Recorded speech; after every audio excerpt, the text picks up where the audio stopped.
और अब गतिविधियां विस्तार से। हल्का रादौर के गांव धोडंग के सरपंच एवं सरपंच एसोसिएशन ब्लॉक जगाधरी के अध्यक्ष रिम्पी सैनी ने भाजपा को छोड़कर बहुजन समाज पार्टी की सदस्यता ग्रहण की है। इसी संदर्भ में रिम्पी सैनी द्वारा गांव धोडंग में एक भव्य कार्यक्रम का आयोजन भी किया गया। कार्यक्रम में मुख्य अतिथि के रूप में बहुजन समाज पार्टी के 4 राज्यों के प्रभारी रणधीर बेनीवाल उपस्थित रहे। इस दौरान बहुजन समाज पार्टी के वरिष्ठ नेताओं ने रिम्पी सैनी को पार्टी का पटका पहनाकर औपचारिक रूप से पार्टी में शामिल किया। रिम्पी सैनी ने बताया कि भाजपा की जनविरोधी नीतियों को देखते हुए उन्होंने यह निर्णय लिया है। सैनी ने कहा कि बहुजन समाज पार्टी एकमात्र ऐसा संगठन है जिसमें सभी वर्गों के हितों का संरक्षण किया जाता है।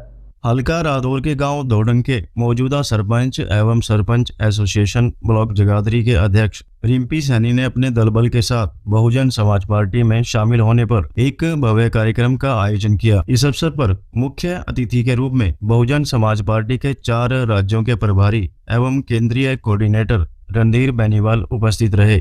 मौके पर गाँव धोडंग के सरपंच रिम्पी सैनी ने औपचारिक रूप से बहुजन समाज पार्टी की सदस्यता ग्रहण की। कार्यक्रम में बहुजन समाज पार्टी के वरिष्ठ नेताओं ने पार्टी का पटका डालकर रिम्पी सैनी का पार्टी में स्वागत किया। इस बारे में जानकारी देते हुए रिम्पी सैनी ने बताया कि वह पिछले लंबे समय से भारतीय जनता पार्टी के सक्रिय सदस्य के रूप में कार्य कर रहे थे, परंतु भाजपा की जनविरोधी नीतियों को देखते हुए उन्होंने बहुजन समाज पार्टी में आस्था व्यक्त की है।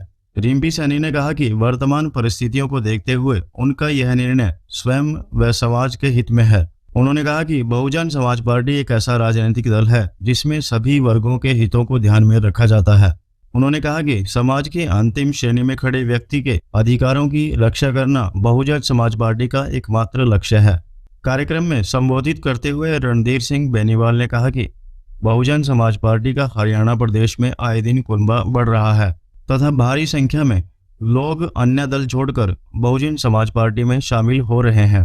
बेनीवाल ने कहा कि भविष्य में बहुजन समाज पार्टी क्षेत्रीय राजनीतिक दल के साथ गठबंधन करके हरियाणा प्रदेश में निश्चित रूप से अपनी सरकार बनाने जा रही है और रिम्पी सैनी द्वारा अपने दल बल के साथ बहुजन समाज पार्टी में शामिल होना इस बात का प्रत्यक्ष प्रमाण है। कार्यक्रम में पार्टी के अन्य वरिष्ठ नेताओं ने भी रिम्पी सैनी का बहुजन समाज पार्टी में शामिल होने पर स्वागत किया तथा उनके उज्जवल भविष्य की कामना की। रिम्पी सैनी ने मीडिया से बात करते हुए कहा कि भविष्य में बहुजन समाज पार्टी के द्वारा जो भी जिम्मेदारी उन्हें दी जाएगी वह उसका निष्ठा व ईमानदारी से निर्वहन करेंगे। इस मौके पर बहुजन समाज पार्टी के प्रदेश अध्यक्ष एडवोकेट गुरमुख सिंह, नरेश सारण, जिला अध्यक्ष राहुल अतर सिंह, धर्मपाल तिगरा, ऋषिपाल, सरपंच मोहित सैनी, अमर सिंह, अमन सैनी एवं भारी संख्या में गाँव की महिलाएं व पुरुष उपस्थित रहे।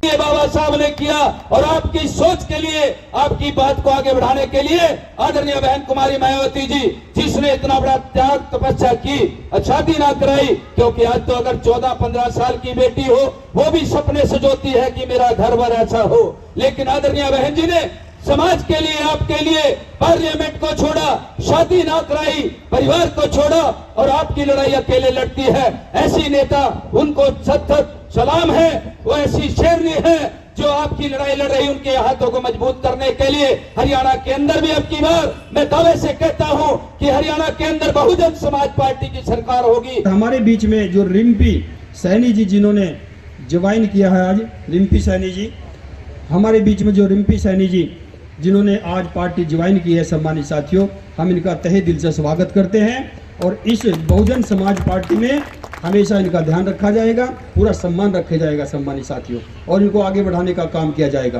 क्योंकि बहुजन समाज पार्टी ने बैकवर्ड के और खास करके सैनी समाज के हित में उत्तर प्रदेश में बड़े बड़े उदाहरण आपके पास में देने का काम कर सकता हूं। मात्र एक उदाहरण पेश करना चाहता हूं, श्री धर्म सिंह सैनी को। अगर सैनी समाज में किसी ने राजनीति सैनी समाज को दी है, किसी ने सत्ता में भागीदारी दी है, किसी ने राजपाट में सहयोग किया है, किसी ने राजपाट में अगर सैनी समाज को बढ़ाने का काम किया है, वो केवल मात्र एक ही पार्टी है, बहुजन समाज पार्टी। आप लोग 26 तारीख की रैली करनाल में रखने का काम किया है बहुजन समाज पार्टी ने, और ये लोकसभा की बुनियाद है। ये लोकसभा की बुनियाद है, लोकसभा एमपी बनाने में लोकसभा की बुनियाद यहां से रखी जाएगी। इसलिए सम्मानित साथियों, 26 तारीख की रैली में आपको ज्यादा से ज्यादा संख्या में भागीदारी करके वहां पर पे उस रैली को सफल बनाने का काम ये आपकी जिम्मेदारी है। और सम्मानित साथियों, जो व्यक्ति संघर्ष करेगा वही महापुरुष कहलाएगा। जो व्यक्ति संघर्ष करेगा इतिहास में उसी का नाम दर्ज होगा, बाकी का किसी का नहीं होता। अगर हमारे महापुरुष उन्होंने संघर्ष किया है तो निश्चित तौर पे उनका इतिहास में नाम दर्ज है। अगर हमारे बाबा संघर्ष करते तो नहीं, उनका नाम भी दर्ज होता। अगर हमारे पड़ बाबा संघर्ष करते उनका भी नाम दर्ज होता सम्मानित साथियों। लेकिन हमारे महापुरुष जो भी हमारे बाबा दादा, ये भी हमारे बाबा दादा सम्मानित साथियों, इन्होंने जो संघर्ष किया है आज इतिहास में नाम दर्ज है। रादौर हल्का क्षेत्र के गांव धोडंग में है और मेरे साथ हैं गांव के मुखिया, गांव के सरपंच रिम्पी सैनी जी। आज इनके द्वारा ही एक कार्यक्रम आयोजित किया गया था जो बहुजन समाज पार्टी से संबंधित कार्यक्रम था और आज ही के दिन इन्होंने औपचारिक रूप से पार्टी को ज्वाइन किया है। सबसे पहले तो हम आपको बधाई देना चाहेंगे रिम्पी जी कि आप भारतीय जनता पार्टी में रहे हैं और काफ़ी समय तक आप भारतीय जनता पार्टी के साथ जुड़े रहे। ऐसा क्या हुआ कि अचानक ही आप बहुजन समाज पार्टी में आए और इस प्रकार से मतलब सार्वजनिक रूप से आपने इतना बड़ा कार्यक्रम किया और उस कार्यक्रम के माध्यम से आपने बहुजन समाज पार्टी ज्वाइन की है? जी, पहले तो सभी दर्शकों का नमस्कार। मैं सरपंच बना था गांव का, इसलिए मेरे मन में विचार भी है कि मैं गांव के लिए कुछ कर सकूं। लेकिन इस सरकार ने सरपंचों के अधिकार घटा दिए जी। पहले 20 लाख तक की सरपंच की पावर थी कि 20 लाख तक के कोई भी कार्य सरपंच रेजुलेशन डाल के, प्रस्ताव डाल के कर सकते थे। लेकिन अब उन्होंने उस 20 लाख को घटा करके 2 लाख तक कर दिया था। उसके बाद फिर हमारी सरकार के साथ चलती रही बातचीत। हमने बोला कि बातचीत करें, सरकार ने बातचीत करने के लिए भी हमारे साथ राजी नहीं हुई। फिर हमने धरने प्रदर्शन किए, अपने ब्लॉक को बंद किया, हमारी कोई सुनवाई नहीं हुई कुछ भी। सरकार ने एक बार भी नहीं पूछा भी आप चाहते क्यों। फिर पंचकूला गए हम, पंचकूला में हमारा 4-5 दिन रहा। वहाँ पे इन्होंने हमारे ऊपर लाठी डंडे बरसाए हैं। देवेंद्र बबली जी ने हमारे को चोर तक बोल रहा है, भी सरपंच तो चोर है और चले कारतूस है, पता नहीं बहुत कुछ बोलो उन्होंने, जिससे मन को बहुत ठेस पहुंची। और ये बड़ी सोच समझ के निर्णय लिया कि ये पार्टी जो है ना आम जनता की पार्टी नहीं है, ये चंद पूंजीपतियों की और अमीर लोगों की पार्टी है जी। इसमें गरीब आदमी कोई सुनवाई नहीं है। मेरे से क्वेश्चन होने लगे गांव में, भी क्या बात काम क्यों नहीं, अब मैं किस किस को समझाऊं भी कैसे काम करें। तो मेन मुद्दा हमारा ये था कि ई टेंडरिंग का मेन मुद्दा था कि सरकार कह रही है कि 2 लाख से ऊपर ई टेंडर होंगे। हमने सरकार को भी कहा ठीक है आप ई टेंडरिंग से काम करो, कोई प्रॉब्लम नहीं है। हमने टेंडर भर दिया। अब कोई टेंडर 20 लाख रुपए का है तो वो टेंडर किसी ठेकेदार ने 18 लाख रुपए में छुटवा लिया। सरपंच को ये पावर होनी चाहिए कि सरपंच अगर चाहे ना 5% माइनस में या 10% माइनस में उसको उस टेंडर को खुद भर के छुटवा सकता है। इससे क्या होगा, सरकार का भी काम हो जाएगा। सरकार कह रही है कि ई टेंडर से काम होना चाहिए, अब सरपंच कह रहे हैं कि ई टेंडरिंग बंद होनी चाहिए। लेकिन मेरा ये मानना है कि सरकार का भी ये बनी रहेगी भी ई टेंडरिंग से काम हो रहा है और सरपंच अपनी मर्जी से भी काम कर सकता है। क्योंकि मेन मकसद क्या था इसका, ई टेंडरिंग का जो हम विरोध कर रहे थे, एक तो काम में देरी होगी। मंत्री जी ने बोला था कि जब एस्टीमेट बन जाएगा, पहले 15 दिन की प्रक्रिया थी। 15 अगर आज एस्टीमेट बन गया ना तो 15 दिन के अंदर अंदर काम था। फिर मंत्री जी नगर आए थे, मंत्री जी ने बोला था कि 1 हफ्ते के अंदर अंदर काम चालू होगा।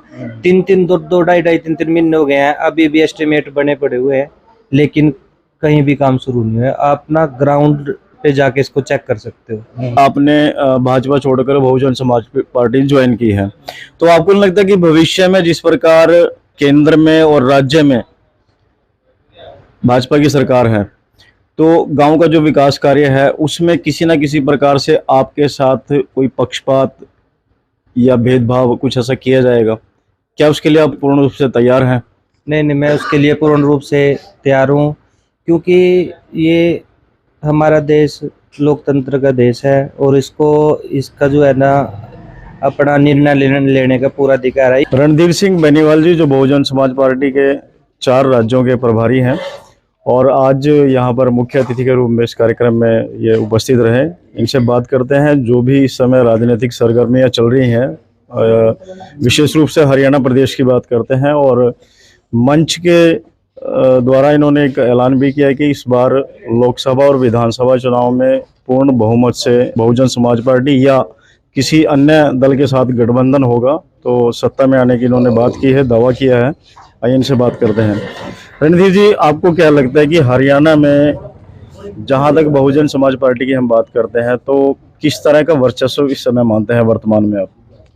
वर्तमान में हमारा अच्छा वर्चस्व है। जो लोग हमारे जो कार्यकर्ता निष्क्रिय बैठे हैं, कार्यकर्ता बहुत हैं हरियाणा में, कोई कमी कार्यकर्ताओं की नहीं है। और बहुजन समाज पार्टी को यहाँ के लोग, यहाँ के कार्यकर्ता बड़ी अच्छी पार्टी और आगे निकलने वाली पार्टी, सत्ता में मौजूद रहने वाली पार्टी समझते हैं। बस बशर्ते वो लोग कुछ निष्क्रिय बैठे हैं, कुछ निष्क्रिय लोगों को हम जो सक्रिय करने में लगे हुए हैं। 3 महीने के पीरियड में हम लोग सबको सक्रिय करके अपने साथ बहुजन समाज पार्टी के साथ दौड़ाने का काम करेंगे। आदरणीय बहन कुमारी मायावती जी का आदेश है, उनका निर्देश है, उनका निर्देश, उनका आदेश हमारे सिर पे सिर माथे होता है। और हम उनके आदेश पे, जैसा उन्होंने आदेश किया उसी तरह से हम हरियाणा की गली गली, मोहल्ले मोहल्ले, हर शहर में जाने का काम करेंगे और अपने कार्यकर्ता को इकट्ठे करके, जब हमारे कार्यकर्ता इकट्ठे हो जाएंगे तो निश्चित तौर पे हम सत्ता में दाखिल होंगे। आपने मंच के माध्यम से एक बहुत बड़ी बात कही है कि जो जमीन सरकारी है वो हमारी है। बिल्कुल बिल्कुल। तो आप उसको किस दृष्टि से देखते हैं कि किस जमीन को आप सरकारी मानते हैं, और वो जो सरकारी जमीन है वो किस प्रकार से, किस प्रक्रिया के तहत आप देने का काम करेंगे? निश्चित तौर पे बहुत अच्छा क्वेश्चन आपने किया है। मैं आपके माध्यम से, प्रेस मीडियम के माध्यम से हम बताना चाहते हैं कि कोई भी, जिसकी भी, जो भी किसान है, उनकी ज़मीन पूरी तरह से बहुजन समाज पार्टी के समय में सुरक्षित रहती है। उनकी ज़मीन पूरी तरह से वो लोग उस ज़मीन के मालिक हैं।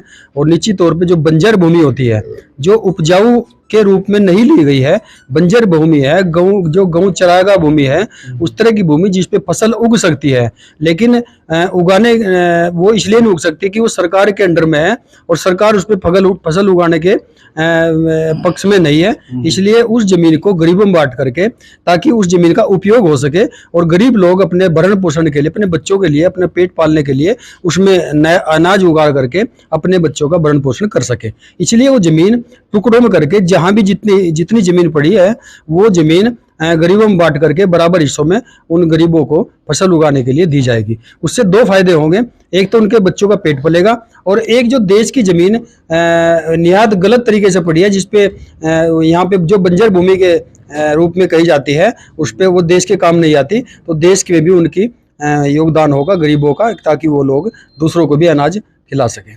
हरियाणा में कई बार गठबंधन हो चुका है बहुजन समाज पार्टी का, परंतु किसी न किसी कारण से गठबंधन ज्यादा समय तक नहीं चल पाता। क्या मानते हैं कि ये पार्टी का आपसी अंतर कलह है, या कोई और इस तरह की परिस्थितियां पैदा हो जाती है कि बीच में ही यह गठबंधन टूट जाता है, जिससे कि गठबंधन करने वाले दल से भी और स्वयं बहुजन समाज पार्टी को भी इसका नुकसान उठाना पड़ता है, जो प्रत्यक्ष प्रमाण अभी तक देखा गया है? बिल्कुल, निश्चित तौर पे ये बात आप लोग जो कह रहे हैं कुछ हद तक सही है, लेकिन हमारी नेता राष्ट्रीय अध्यक्ष बहन कुमारी मायावती जी, उनकी तरफ से कोई गठबंधन तोड़ा नहीं जाता। और जो भी गठबंधन में कन्फ्यूजन रहता है, जैसे कि दुष्यंत के साथ गठबंधन हुआ, और दुष्यंत की जब हमें आभास हुआ, जब आदरणीय बहन कुमारी मायावती जी को आभास हुआ कि हमारे जितने विधायक जीतेंगे वो सब बीजेपी में तोड़ करके ले जाएगा, और ऐसा कुछ आभास हुआ, तो उसने आदरणीय बहन जी ने उस गठबंधन को तोड़ने का काम किया। और वही परिस्थिति सेम बाद में सामने आई और अपने विधायकों को लेकर के आई है, लेकिन हमारे विधायक जो जीत करके आते वो भी उसके साथ चले जाने का काम करते। ऐसा हमारे विधायक जब चले जाते तो निश्चित तौर पे जो हमारा कार्यकर्ता है, नीचे जमीन पे काम कर रहा है, रात दिन मेहनत करता है, अपने भूखा प्यासा रह करके बहुजन समाज पार्टी को बढ़ाने का काम करता है, और उसका विधायक भाग करके फिर दूसरे की सरकार बना दे जिसमें हिस्सेदारी बढ़ती हो। छोटे पद अलग मामला है, लेकिन जिस सरकार में जिस पद को विलय करने के बाद हिस्सेदारी बढ़ती हो, वो विधायक भाग जाए तो उसमें बड़ी चिंता का विषय है, फिर हमारे कार्यकर्ता टूट जाते हैं। और निश्चित तौर पे हम बताना चाहते हैं इसी कड़ी में कि इस बार गठबंधन अगर होगा तो निश्चित तौर पे बहन जी की तरफ से पूरा आश्वासन है इस बात का कि वो टूटेगा नहीं, क्योंकि हम सारा सिस्टम पहले ही बुन करके चलेंगे इस चीज।